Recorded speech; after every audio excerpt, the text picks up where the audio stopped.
அவருடைய பெயரை வச்சு இன்னைக்கு அரசியல் பண்ணிட்டு இருக்காரு.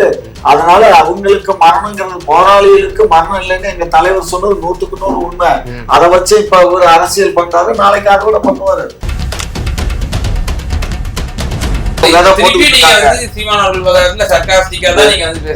உண்மையத்தானே சொல்றேன். இன்னைக்கு பிரபாகரனை வச்சு அரசியல் பண்றாங்களா இல்லையா? 100 கோடி 200 கோடி சம்பளம். திமுக என்ற தீய சக்தி இல்லன்னா உண்மையாலே நாம் தமிழர் என்ற கட்சி வந்திருக்காரு. வரம்பு மீறினா நாங்க எது கைது பண்றோம், அது காவல்துறை, அது கடமை, அது செய்யும். அதுக்கு இதுக்கு என்ன சம்பந்தம்? பேச்சுரிமை, எழுத்துரிமை, எல்லா உரிமையும் கொடுத்தது எங்களுடைய திராவிட முன்னேற்ற ஜெயலலிதா ஆட்சி காலத்துல. யாராவது கை நீட்டி பேச இயலுமா சொல்லுங்க. அதுக்கு பண்ற அன்சாட்டியத்துக்கும் நிறைய நடக்கும். பெரியாரோட புரட்சி சார். பெரியார் அப்படிதான் போட சொல்லியிருக்காரு. ஆம்பளை மாதிரி சட்டையை போடு, பொம்பளைய சொன்னாரு. ஆம்பளை மாதிரி நீ உடைய எடுத்து உங்க கற்பப்பையை தூக்கி போடுன்னு சொன்னாரு. கல்லூரி படிக்கும் போது இதெல்லாம் பண்ணணும்னு அவங்க எங்க வடநாட்டுல என்ன செஞ்சாங்களோ அதேதான் நீ திமுக அவர்களை பாலிஷம் பண்றாங்க, கொச்சைப்படுத்துறாங்க. ஏன் சொல்லணும்? அது அவர்களின் சுதந்திரம். அதுக்காக கல்விக்கூடத்துல ஒரு ஆண்மனோட நடக்க கூடாது. அதை கேள்வி கேட்க வேண்டியது யாரு? அந்த கேள்வி கேட்கின்றது அந்த கல்லூரியின் முதல்வர்.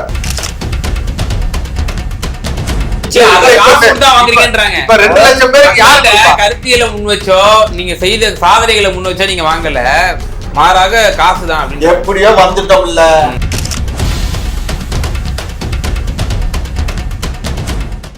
குக்கு செய்திகள் நேயர்களுக்கு அன்பு வணக்கம். இன்றைய சிறப்பு விவாத நிகழ்ச்சியில நம்மோடு இணைந்திருக்கும் சிறப்பு விருந்தினர்கள் நாம் தமிழர் கட்சியினுடைய மரியாதைக்குரிய திரு சசிகுமார் அவர்களும், மேலும் திமுகவை சார்ந்த மரியாதைக்குரிய காமாட்சி நிலையா வந்திருக்காங்க. இருவருக்கும் வணக்கம். திரு சசிகுமார் சார் ஒரு முன்னாள் பிரதமர், ஒரு மாண்புக்குரிய ஒரு மனிதர். அவர் பல்வேறு மிக உயரிய பொறுப்புகளில் வகித்திருக்கிறாரு. கிட்டத்தட்ட 80களிலிருந்தே அவர் ரிசர்வ் பேங்க் ஆளுநராக இருக்கட்டும், நிதி அமைச்சராக இருக்கட்டும், ஐநாவிலே கூட அவர் ஒரு அங்கமாக வகித்திருந்தார். பிரதமராகவும் 10 ஆண்டு காலம் அவர் இருந்திருக்கிறார். இந்த சமயத்திலே அவர் எதிர் சித்தாந்த உடையவராக இருந்தாலும் நீங்கள் உங்களுடைய கூற்றின்படி காங்கிரஸ் இனத்தின் எதிரி, பாஜக மனிதகுல விரோதி அப்படின்னு நீங்கள் தொடர்ச்சியா பிரச்சாரங்களை சொல்லிட்டு வரீங்க. இருந்தாலும் ஒரு இறப்பு என்று வந்தால் மனிதாபிமான அடிப்படையில் நம் இரங்கல் தெரிவிப்பது வழக்கம். ஆனால் நாம் தமிழர் கட்சியினோட ஒரு முன்னணி நிர்வாகி நேற்றைய தினம் இரங்கல் தெரிவிக்காவிட்டாலும் பரவாயில்லை, ஆனால் அந்த சமயத்திலே அவர் அந்த மரண செய்தி வந்த பிறகு ஒரு பதிவிடுகிறார். 18/5/2009 அந்த தேதி அன்று ஈழப்படுகொலை என்பது நடத்தப்பட்டது இலங்கையிலே. அந்த சம்பவத்தை, அந்த தேதியை குறிப்பிட்டு ஒரு பதிவை ஒன்று போட்டிருந்தார். ஏன் இந்த சமயத்தில் ஒரு மரணத்தினுடைய ஒரு துக்க நிகழ்விலே இப்படியான ஒரு பதிவை போட வேண்டிய ஒரு அவசியமா? ஏன்னா இதே EVKS இளங்கோவன் அவர்களோட மரணத்தின் போது கூட அண்ணன் சீமான் அவர்கள் தன்னுடைய தன்மையை வெளிப்படுத்தினார். அவருக்கு இரங்கலை தெரிவித்தார். அப்போது அவர் பேசிய கடந்த கால பேச்சுக்களுக்கோ, அவர் தமிழீழ விரோத செயல்களுக்கோ அது எதுவுமே அவர் பதிவிடலை. இரங்கலை தான் தன்மையாக தெளிவுபடுத்தினார். அது முன்மாதிரியா இருக்கும்போது ஏன் இங்க ஒரு கடுமையை காட்டணும் அப்படிங்கிற ஒரு கேள்வி இருக்கு. இல்ல, அவர் 10 ஆண்டுகள் இந்த நாட்டில் பிரதமராக இருந்திருக்காரு. ஒரு மூத்த அரசியல்வாதி, ரிசர்வ் பேங்க் இதில் ஒர்க் பண்ணியிருக்காரு. அதெல்லாம் ஒரு பக்கட்டம் இருந்தாலும் இவ்வளவு மென்மையாகவும் தன்மையாகவும் இந்த பதிவை போட்டதுக்கு உண்மையிலே நான் முதல்ல நன்றி தெரிவிச்சுக்கிறேன். ஏன்னா அவ்வளோ வழிகளை சுமந்து நாங்கள் இன்னும் கடந்து சென்றுக்கிட்டு தான் இருக்கோம். நீங்க எங்களோட இடத்திலிருந்து நீங்கள் பார்க்கும்போது உங்களுக்கு தெரியும். அதுக்கு முக்கிய காரணமாகவும் அதன் முதன் அமைச்சராகவும் இருந்திருக்கிறார் அவர்கள். அப்ப அந்த காலகட்டத்துல நாங்கள் படாத பாடுபட்டிருக்கோம். நாங்கள் கொடுக்காத அழுத்தம் கிடையாது, ஆர்ப்பாட்டங்கள் கிடையாது, போராட்டங்கள் கிடையாது. எண்ணற்ற உறவுகள் தன் உயிரை தியாகம் செய்து அவ்வளவு பேரும் நின்று இதை எப்படியாவது தடுக்க வேண்டும் நின்று அதற்கான ஒட்டுமொத்த அதிகாரத்தையும் கையில் வைத்திருந்த ஒரு அமைச்சராக, முதன்மை அமைச்சராக அந்த காலத்தில் அவர்கள் மன்மோகன் சிங் தான் இருந்தார். அவர் ஒரு மனிதாபிமான அடிப்படையில் இதை அவர் பார்த்திருக்கலாம். இவ்வளவு பெரிய ஒரு பேரினம், தமிழ் இனம், இந்த தேசம் எங்கும் பரவி வாழக்கூடிய ஒரு மூத்த இனத்தில் இப்படி ஒரு பிரச்சனைகள் நடக்கிறது. இதற்கான ஒரு தீர்வை எட்ட வேண்டும். அவரோட கைகள் கட்டப்பட்டிருக்கலாம், அதுல மாற்று கருத்தில். ஆனால் அந்த இடத்தில் அவர் நினைத்திருந்தால் அதை செஞ்சிருக்காங்கிற ஒரு மன வலி எங்களுக்கு தொடர்ச்சியாக இருந்து கொண்டுதான் இருக்குது. அதனால நாங்க இது வந்து பெருசா நாங்க வந்து இது பண்ணாம கடந்து போகணும்னு தான் நினைக்கிறோம். அவர் மேல இருக்கிற ஒரு ஒரு ஒரு நன்மதிப்புனாலதான் இதை வந்து இந்த அளவோட நம்ம அதை கடந்து போகணும்னு நினைக்கிறோமே தவிர மற்றபடி எங்களுக்கு வந்து ஒரு பெரிய ஒரு அந்த ஒரு துக்க நிகழ்வுல வந்து எங்களுக்கு வந்து ஒரு பெரிய ஒரு இதெல்லாம் கிடையாது. ஓகே, திரு காமாட்சி, நீங்க இந்த சம்பவத்தை எப்படி பாக்குறீங்க? நீங்க ஒரு விஷயம் இல்ல இவங்க பேசுறது எல்லாமே ஏட்டி குட்டியா தான் பேசுறாங்க. அயல் நாட்டோட டிப்ளமேட்டிக்ஸ்ங்கிறது ஒரு தனி ஸ்ட்ராட்டஜிக்ஸ். அதை வந்து எப்படி அவங்க கையாளணுமோ அதை அப்படித்தான் கையாளுவாங்க. நம்ம இங்க உட்காந்துக்கிட்டு நம்ம எதை வேணாலும் பேசலாம். நமக்கு வந்து என்ன அன்றைக்கு சூழ்நிலையில வந்து காங்கிரஸ் அரசுக்கு எந்த மாதிரி தாக்கங்கள் ஏற்பட்டுச்சு, எந்த மாதிரி சூழ்நிலையில அது நடந்துச்சுங்கிறது நமக்கு தெரியாது. ஆனா அது அவங்களுக்கு தான், அதை அங்க வைக்கக்கூடிய அவங்களுக்கு தான் தெரிஞ்சிருக்கும். இன்னும் சொன்னால் எங்களுடைய தலைவர் முத்தமிழறிஞர் டாக்டர் கலைஞர் உண்ணாவிரதம் இருக்கும்போது கூட நாங்கள் வந்து போரை நிப்பாட்டுவதற்கு ஏற்பாடு செய்யறோம்னு சொன்ன காரணத்தினாலதான் நாங்க உண்ணாவிரதத்தை கைவிட்டு வீட்டுக்கு ஒரு ரியாக்ஷன் ஒண்ணு பண்ணாரு சார். பாரு, இத என்ன வேணாலும் பண்ணலாம், நாங்க அதை முடிச்சுக்கிட்டு தான். இல்ல உண்மையா ஒரு உணர்வோடு இருந்துச்சு சிதம்பரம். அதெல்லாம் நீங்க அந்த புன்னகை எனக்கு இதெல்லாம் வந்து எதை வேணாலும் எப்படி வேணாலும் திரிச்சு பேசுவீங்க, நீங்க பண்ணுவீங்க. அன்றைக்கு வந்து ஒன்றியத்துல இருந்த சிதம்பரம் வந்து பேசித்தான் சொன்னதுக்கு அப்புறம் தான் அந்த உண்ணாவிரதம் முடிக்கப்பட்டது. ஆகையினால உண்ணாவிரதம் நடக்கும்போது அங்க ஈழத்துல பயங்கர போர் நடந்துகிட்டு இருக்கு. அந்த நேரத்துலதான் அவர் உண்ணாவிரதம் உட்கார்றாரு. அதுக்கப்புறம் அவர் முடிச்சு வீட்டுக்கு போன உடனே கரெக்டா ஒரு 4 மணி நேரத்துல 5 மணி நேரத்துல ஜோலி முடிச்சுட்டாங்க. அது வந்து திட்டம் போட்ட ஒரு அரசு அங்க ஏற்பாடு பண்ணி மற்ற நாடுகளும் அவங்களுக்கு உதவி பண்ணிருக்கு. இந்தியா உதவி பண்ணணும்னு சொல்றதை காட்டிலும் பிற நாடுகள் எல்லாம் அவங்களுக்கு உதவி பண்ணிருக்காங்க இலங்கைக்கு. முக்கிய பங்கு வைத்திருக்குது. முழுக்க இங்கிருந்து தளவாடங்கள் முதற்கொண்டு அத்தனையும் நம் தமிழ்நாட்டின் வழியாகத்தான் சென்றது. இங்க பாருங்க, இதில் எங்களுக்கு ராஜபக்சேவரோட கூற்று இல்ல நம்ம வந்து எப்ப தளவாடங்கள்லாம் அங்க அனுப்பிச்சு கொடுத்தோம்னா, நம்ம ஏற்கனவே நம்ம நல்லுறவுக்காக வந்து ராஜீவ் காந்தி வந்து அங்க போயிட்டு சுற்றுப்பயணம் போனாங்க. ஞாபகம் இருக்கும்னு நினைக்கிறேன் உங்களுக்கு. அங்க கூட ஒரு சிப்பாய் கூட அவரை வந்து துப்பாக்கியை திருப்பிக்கிட்டு தோல்ல அடிச்சான். சரிங்களா? அந்த அவர் பிரேடு நடக்கும்போது சிங்கள ராணுவ பிரேடுல அவர் கூட்டிட்டு போறாங்க. அப்போ ஒரு ராணுவ வீரன் வந்து துப்பாக்கியை பின்னாடி திருப்பி அவரை அடிக்கிறான். சரிங்களா? அந்த அளவுக்கு நடந்தது அங்க. அந்த காலகட்டத்துலதான் அங்க பாதுகாப்புக்கு கருதி அப்ப அனுப்பப்பட்டது தான் நிறைய ராணுவ தளவாடங்கள்லாம். ஐயா, போர் நடந்து கொண்டு இருக்கிற உச்சகட்ட போர் கடைசி கட்டத்துல இங்கிருந்து போயிருக்குங்கய்யா. இங்க நம்ம தமிழ்நாட்டில இருந்து அனுப்பப்பட்ட தளவாடங்கள் நிறைய இங்கிருந்து அனைத்துமே இங்கிருந்து ரேடார் முதற்கொண்டு இங்க இருந்து கொடுக்கப்பட்டது. அது வந்து உறுதி செய்யப்பட்ட அமைச்சராக இருந்த பிரணாப் முகர்ஜி அவர்கள் நாடாளுமன்றத்தில் பேசியிருக்கிறார். ராஜபக்சேவும் இந்தியாவுக்கு நன்றி எல்லாம் சொன்னாரு. அந்த இதெல்லாம் அதெல்லாம் நம்ம மறுக்க முடியாது. அப்பட்டமா எல்லாம் ஆவணம் மறுத்து இருக்கு, எல்லா தரவுகளோட இருக்கு. நீங்க எதை எப்படி வேணா வச்சுங்க. 1.5 லட்சம் ஒரே மொழி பேசக்கூடிய அயல்நாடு டெவலப்மெண்ட், அது வெளிநாட்டினுடைய வெளியுறவு கொள்கை. அது சரியா? வெளியுறவு கொள்கை தான் சார். இங்க பேச வேண்டிய கலைஞர் வந்து இந்த பதவியெல்லாம் வந்து சும்மா நம்ம வந்து வாபஸ் வாங்கியிருந்தோம் அப்படின்னா இந்த ஒரு போரை கூட நிப்பாட்டி. அன்றைக்கு கலைஞர் சொன்னாரு, காம்ப்ரமைஸா போயிடுங்கப்பா, மாநில சுயாட்சி முதல்ல மாநிலத்துக்கு ஆட்சி வாங்க பொறுப்பா வாங்கிக்கோங்க, அதுக்கப்புறம் மாநில சுயாட்சி வாங்குவோம், முதல்ல ஆட்சி பொறுப்புக்கு வாங்கன்னு கூப்பிட்டு எத்தனை முறை எச்சரிச்சாரு, எத்தனை முறை பேசினாங்க. அது வெளியுறவுத்துறை கொள்கைன்றீங்க. முறையில பேசும்போது எதுக்கு அவரை எடுத்துட்டு போனாரு? இப்ப நீங்க வெளியுறவுத்துறை பிரபாகரனுடைய ஆலோசகராக இருந்தவர். அவர் வந்து அருமையா ஒரு கட்டுரை எழுதியிருக்காரு. ஆண்டன் பாலசிங்க வந்து எழுதியிருக்காரு. அந்த தலைவர் வந்து அதுக்கு கொஞ்சம் செவி படிச்சிருந்தாருன்னா இன்றைக்கு வந்து இந்த முற்றிலும் தவறு. என்ன தவறு? செவி நல்லா நீங்க நல்லா புரிஞ்சுக்கீங்க. அவர் வந்து தேசிய தலைவர்களை பெருமைப்படுத்தி அந்த இடத்துல பேசியிருக்காரு. எந்த இடத்திலையும் சமரசம் இல்லாத ஒரு தலைவராக நான் அந்த இடத்தில் பிரபாகரன் அவர்களை பார்க்கிறேன், என் தம்பி அவர்களை பார்க்கிறேன்னு சொல்லியிருக்காரு.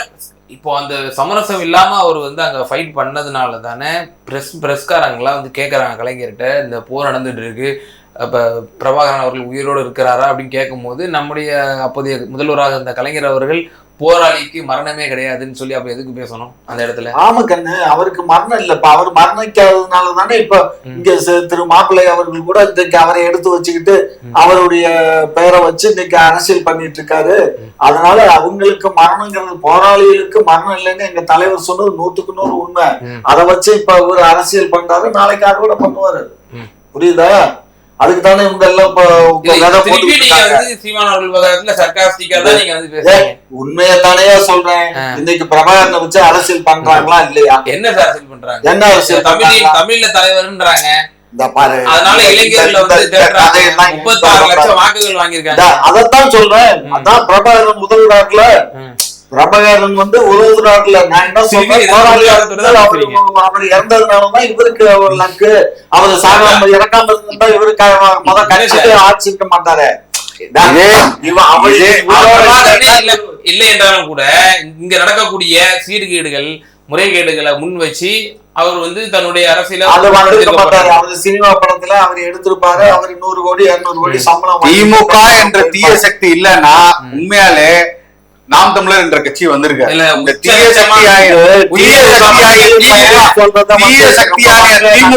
திமுக நாம் தமிழர் கட்சி எங்க ஆட்சியில சுதந்திரமா பேச உங்களால இயலுது. பேச்சுரிமை எல்லாம் கொடுத்தது இந்திய எங்களுடைய ஆட்சியில தான். வரம்பு மீறினா நாங்க எது கைது பண்றோம்? அது காவல்துறை, அது கடமை, அது செய்யும். அதுக்கு இதுக்கு என்ன சம்பந்தம்? பேச்சுரிமை, எழுத்துரிமை எல்லா உரிமையும் கொடுத்தது எங்களுடைய திராவிட முன்னேற்ற ஜெயலலிதா ஆட்சி காலத்துல யாராவது கை நீட்டி பேச இயலுமா? சொல்லுங்க. யாரு பேசுனா? எங்களை கூட எத்தனை கேஸ் எங்க மேல நாங்க வாங்கியிருக்கோம். சும்மா அதெல்லாம் அவர்கள் இதே அண்ணன் திருமா மைக்கோ எங்கத்துக்கு போட்டுச்சு, தனிமை சிறையில போட்டுச்சு. 3.5 ஆண்டு காலம் உள்ள போய் உக்காந்துட்டு இருந்து வந்தாரு போராட்ட சட்டத்துல. சும்மா அதெல்லாம் கதை விடாதீங்க. என் மாப்பிள்ளையும் தான் கொஞ்ச நாள் போயிட்டு வந்தாரு உள்ள. சோ அதனால இதெல்லாம் அந்த அம்மா பண்ண வேலை, அந்த அம்மா பண்ண சதி. அதெல்லாம் முதல் மலையில் தூக்கி அரெஸ்ட் பண்ணி உள்ள போட்டது ஐயா கலைஞர் அவர்கள் தான். அது நாங்க என்ன சட்டத்துல போட்டோம்? நாங்க என்ன போராட்ட சட்டத்துல போட்டோம்? அப்புறம் என்ன போராட்ட சட்டங்கிறது என்ன? குண்டர் சட்டங்கிறது என்ன? குண்டர் சட்டம் சுப்ரீம் கோர்ட்டுக்கு போனா விடுதலை கொடுத்தாராம், ஹைகோர்ட்டுக்கு போனா விடுதலை ஆகிடுது. இப்ப எந்த இதுல குண்டர் சட்டம் பூரா நிக்க? தேசிய பாதுகாப்பு சட்டம். ஆமா, தேசிய பாதுகாப்பு சட்டம் எதுக்காக போட்டது? இங்க வந்து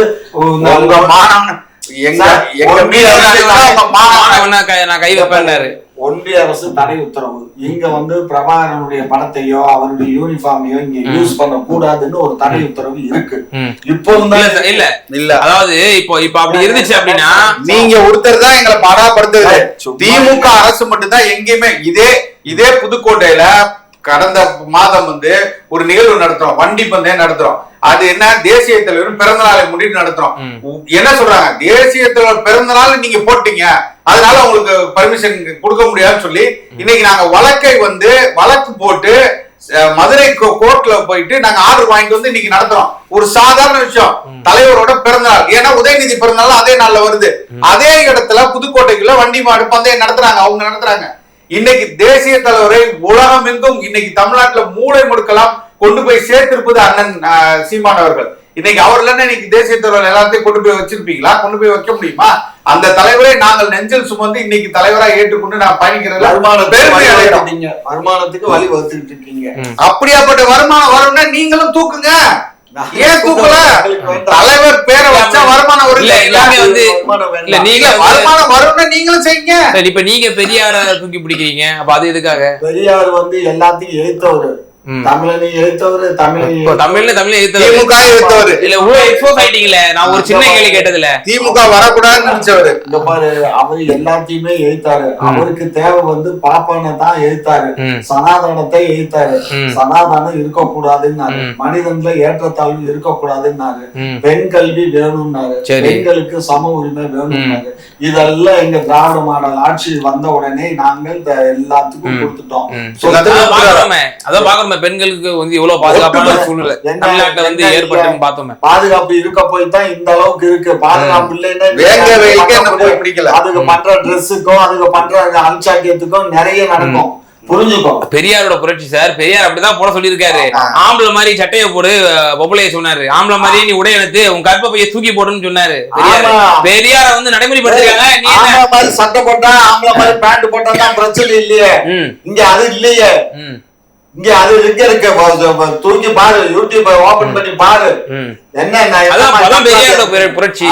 பெரியார் மேலை நாட்டுல இருக்கக்கூடிய இங்க பாரு. இப்ப நீ எதுக்கு வந்த? நீ கேட்க வேண்டிய கேள்வி விட்டுட்டு எங்க போற? எதுக்கு இப்போ சுத்தி எல்லாரும் பெரியார வந்து அவங்க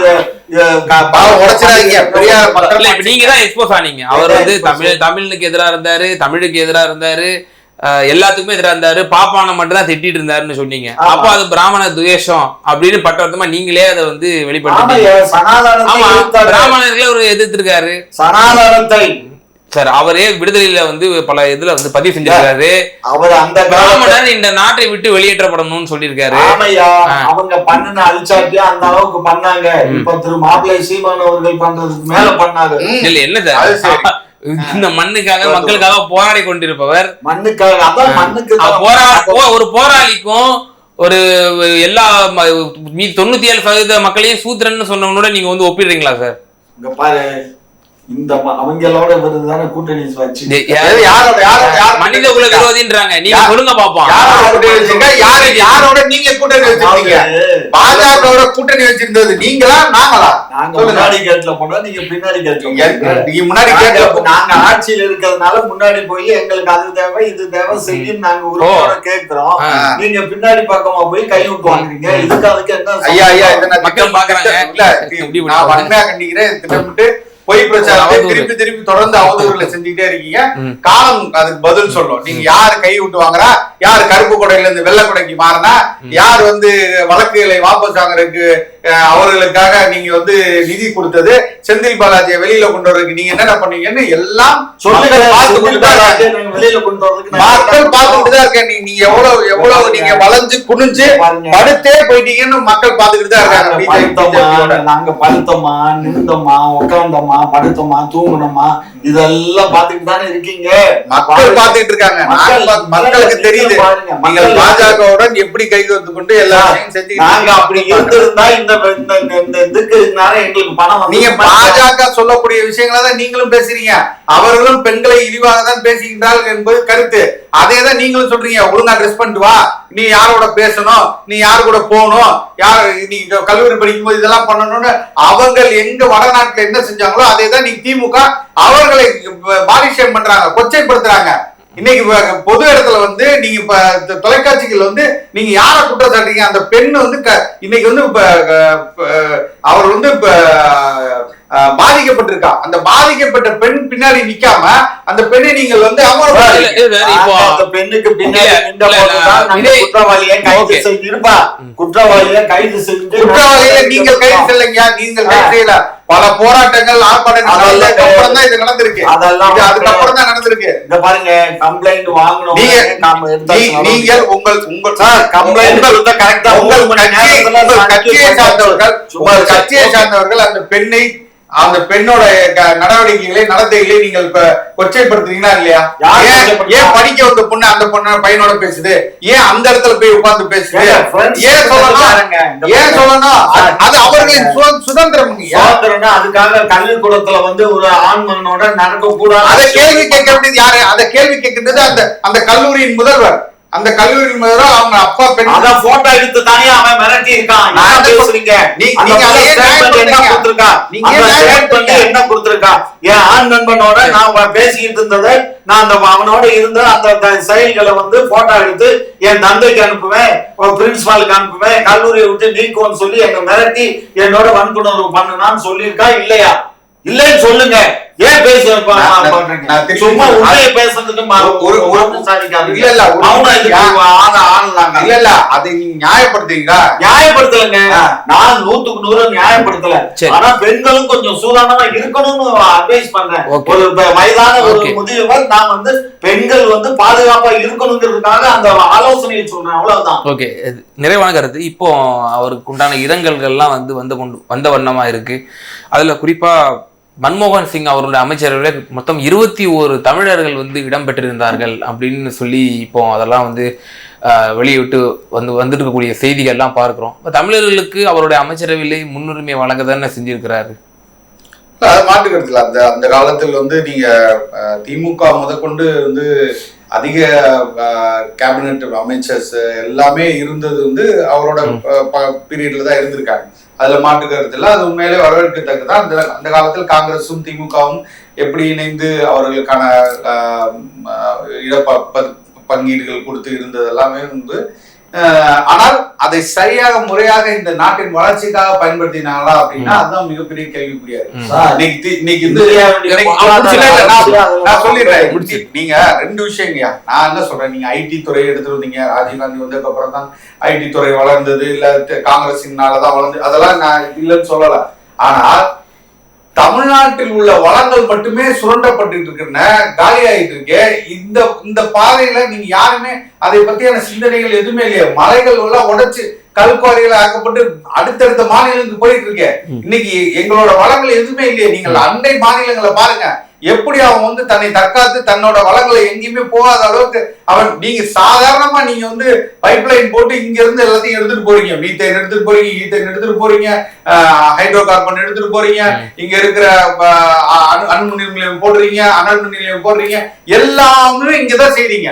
இத்தனை வளங்களையும் எல்லாத்தையும் நீங்க வந்து சுரண்டி கொண்டு போற அளவுக்கு நீங்க இந்த நாடை கவலைகரமாக்குனதுதான் எங்களுக்கு ஒரு மனவலி. ஓகே, அவருடைய கேள்வி என்னவா இருக்குன்னா, ஐயா 21 அமைச்சரவையில தமிழர்கள் இருந்திருக்கான்னு நம்ம சொல்றோம் பேரளவுல. ஆனால் எந்த அளவுக்கு வளர்ச்சி திட்டத்துக்கு நம்ம வந்து அதை நம்ம இம்ப்ளிமெண்ட் பண்ணோம், அதே போல தமிழர்களோட உரிமைகள் வந்து மீட்கப்பட்டதா, குறிப்பா காவேரி விவகாரமா இருக்கட்டும், கச்சத்தீவு, அதை நான் குறிப்பிட வந்தேன். கச்சத்தீவு விவகாரமா இருக்கட்டும், இத்தனை ஆண்டுகாலம் கிட்டத்தட்ட 18-19 ஆண்டுகள் திராவிட முன்னேற்ற கழகம் மத்தியிலே அங்கம் வைத்திருக்கிறது.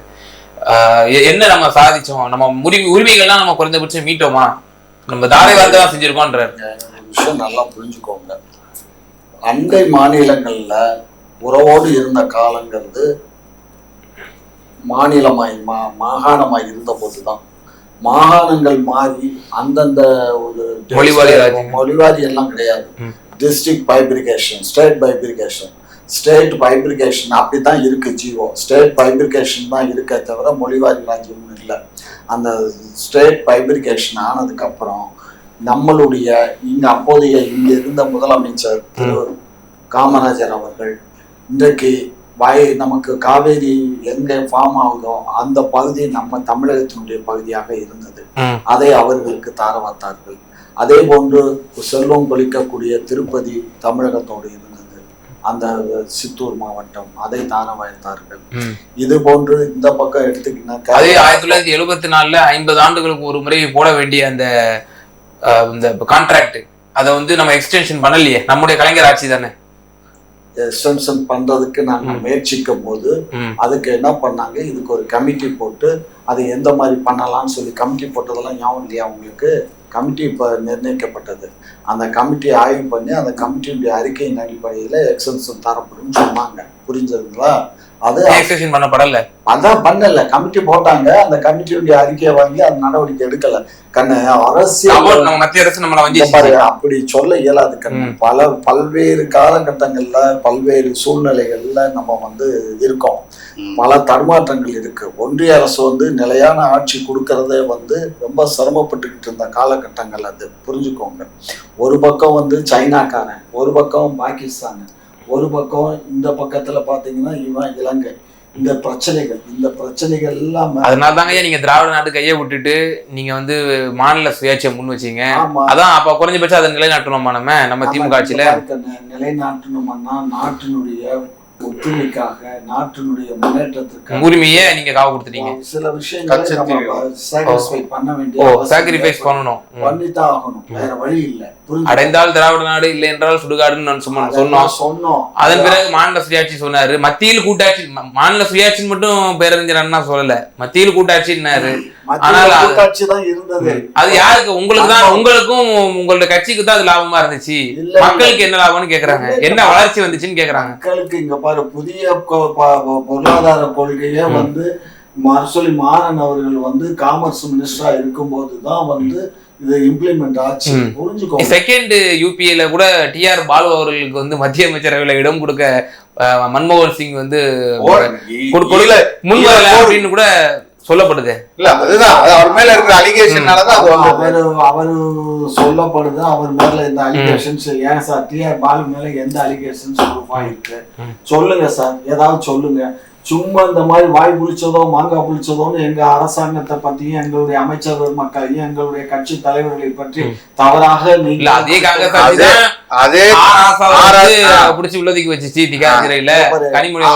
எந்த அளவுக்கு நாங்கள் கூட்டணி வைத்த அரசு அங்கம் வைத்திருக்கிறோம் என்பதை நீங்க பாருங்க. இவ்வளவுக்கும் அதுக்கும் எங்களுக்கும் அவர் ராசாவுக்கும் அவருக்கும் எந்தவித சம்பந்தம் இல்லை. சட்டப்படிதான் அவர் வழக்கு இப்ப ஏற்கனவே ஹைகோர்ட்ல ஆர்டர் போட்டுட்டான். இப்ப வேணும்னு இப்ப டெல்லி உயர்நீதிமன்றம் விடுதலை கோர்ட்ல என்ன பண்ணிருக்கு, அப்பீல் பண்ணிருக்கு. ஆமா சார், அப்பீல் பெண்டிங்ல இருக்கு. எத்தனை வருஷம் ஆச்சு? இல்ல 6-7 வருடங்கள் இருக்கும். 2017 தான் அவருக்கு கலைஞர் உயிரோடு இருக்கும்போது தான் டெல்லி உயர்நீதிமன்றம் அவருக்கு விடுவிச்சிச்சு அந்த 2G வழக்குல இருந்து. இப்ப கலைஞரை சந்தித்து கூட அவர் பேசினார். அதுல ஒரு மேடையில பேசும்போது கூட மன்மோகன் சிங் அவர்களே தரக்குறைவாக திரு ஆர் ராசா பேசினார். காங்கிரஸ் காரியகர்த்தாக்கள் மத்தியில அது ஒரு மிகப்பெரிய ஒரு பரபரப்பை ஏற்படுத்தியது. இல்ல அதாவது மன்மோகன் சிங் எதுவுமே அறியாம என்னை தான் தோண்டித்தனமா பண்ணிட்டாரு அப்படின்னு சொல்லி சொன்னாரு. ப. சிதம்பரம் அவர்கள் என்னோட தான் தனி விமானத்துல வந்தாரு, ஏன்னா என்னை பார்க்க கூட இல்லை, என் கூட பேச கூட இல்லை அப்படின்லாம் கூட சொன்னாரு. இதெல்லாம் அந்த காலத்துல நடந்த நிகழ்வுகள் எல்லாம் இப்ப அதெல்லாம் மறந்துட்டீங்க? மறந்துட்டேங்க. மக்கள் 1.5 லட்சம் மக்களை காவு கொடுத்தாங்கல்ல, அது அப்பயே மறந்துட்டாங்க. அந்த நிமிஷமே மறந்துட்டு போய் சோனியா காந்தி அவர்கள் தான் போய் தன் மகளுக்கும் மருமகனுக்கும் சீட்டு வெளிநாட்டுல நடந்தது, தமிழ்நாட்டுல இல்ல, அது வெளிநாட்டுல நடந்தது. இன்னைக்கு அமெரிக்கால ஒரு 10 பேர் செத்து போயிட்டாங்க, இங்க இருக்க 100 பேர் எப்படிங்க? எனக்கு புரியல. அமெரிக்கால ஒரு 10 பேர் செத்து போனது, நீங்க ஈழத்துல 1.5 லட்சம் தமிழர்கள் செத்து போனது ஒண்ணா நீங்க சொல்றீங்களா? தொப்புள் குடி உறவுகள் அவங்க நீங்க அந்த தமிழ்நாடு ஒண்ணா சொல்றீங்களா? இந்த பாருங்க, என் மொழி பேசக்கூடிய மலையாளி ஒரு பேர் செத்துருந்தா நீங்க ஏத்துக்குவீங்களா? இங்க பாருங்க, ஒரு பஞ்சாபி இந்த மாதிரி பேசாதீங்க. இப்ப ட்ரம்ப் இப்ப 15ஆம் தேதி பொறுப்பேற்றுக்க போறாரு, ஜனவரி 15. ஏற்ற உடனே ஆப்பு தமிழ்நாட்டுல இருக்கவங்க, இந்தியாவில இருக்கக்கூடியவங்களுக்கு, அதுல தமிழ்நாட்டுல இருக்கக்கூடியவங்க ஏறக்குறைய 2 லட்சம் பேர் வேலையை விட்டுவிட்டு இங்க வர போலாம். அதுக்கு என்ன பண்ணுங்க? நீங்க பாருங்க, நீங்க தானே இங்க இருக்கீங்க, நாங்க 2 லட்சம் பேருக்கு வேலை கொடுங்க. நீங்க தானே இப்ப உலக என்னப்ப ஆட்சி எங்களுக்கு கொடுத்துருங்க. இப்ப ஆட்சியை நாங்க என்ன எப்படிதான் வருது? ஆட்சி மக்கள் கொடுத்ததுங்க. மக்கள்கிட்ட போங்க, மக்கள்கிட்ட பிச்சை வாங்குறீங்கன்றாங்க. இப்ப 2 லட்சம் பேருக்கு யாரு கருத்தியலை முன் வச்சோ, நீங்க செய்த சாதனைகளை முன் வச்சோ நீங்க வாங்கல, மாறாக காசுதான் அப்படின்னு எப்படியோ வந்துட்டோம். இல்ல ஆட்சிக்கு இங்க பாரு, காம சாம தேவ பண்டம்னு ஒரு பழமொழி இருக்கு. அதுக்கு பாரு. ஆமா, சரி, ஓகே. அதனால நாங்க எப்படி வேணாலும் ஆட்சிக்கு வருவோம். அது ஏமாத்தி எதுல ஏமாத்தணும்? நாங்க யாரையும் ஏமாத்தல. இப்ப ஒரு விமர்சனம் வைக்கிறீங்களே சீமான், பாத்தீர்களா? அடுத்த ஒவ்வொரு தேர்தலையும் 2% 1% ஏறி வராதுன்றீங்க இல்லையா? அவரு வாங்கக்கூடிய ஒவ்வொரு வாக்குகளும் காசு கொடுக்காம வாங்குறாரு, உங்களை மாதிரி இல்லாம. ஆனா காசு கொடுத்தா நான் சொன்னா எதுக்கு நீ பூரா இல்ல சார், அதான் சார் நீங்க தான் விமர்சனம் வைக்கிறீங்கல்ல ஒவ்வொரு தேர்தலுக்கும் 1% காசு கொடுத்த மாட்டேன். நாங்க என்ன காசு நெஞ்சுவலி வந்துருக்கீங்க, நெஞ்சுவலி டாக்டர் போங்க, நல்ல காசு கொடுத்த மாட்டேங்க. மக்களுடைய மனசுல திராவிட மாடல் ஆட்சி இருக்கு. அதனால 2026 திராவிட மாடல் ஆட்சி வரும். திரு சீமான் அவர்கள் முயற்சித்தால் மாப்பிள்ளை அவர்கள் எதிர்கட்சி வரிசையில் வருவதற்கு சான்சஸ் இருக்கு. ம். ஆனால் அதை தட்டி பறிக்கும் விதமாக ம். தற்பொழுது நம்மளுடைய அண்ணாமலை அவர்கள் நடந்து கொள்கிறார். ம். சோ அண்ணாமலைக்கு இவங்க நம்மளோட சண்டை போறதை விட்டு ம். அண்ணாமலை கூடயும் ம். எடப்பாடி கூடயும் சண்டை போட்டு ம். அவங்கள ஜெயிச்சு முன்னிலையில வரணுங்கிறது என்னுடைய ஆசை. ஓகே, நான் பல்வேறு விவகாரங்கள்ல எங்க நேயர்களுக்கு ரொம்ப தெளிவாக மிக மிக நன்றி. நன்றி.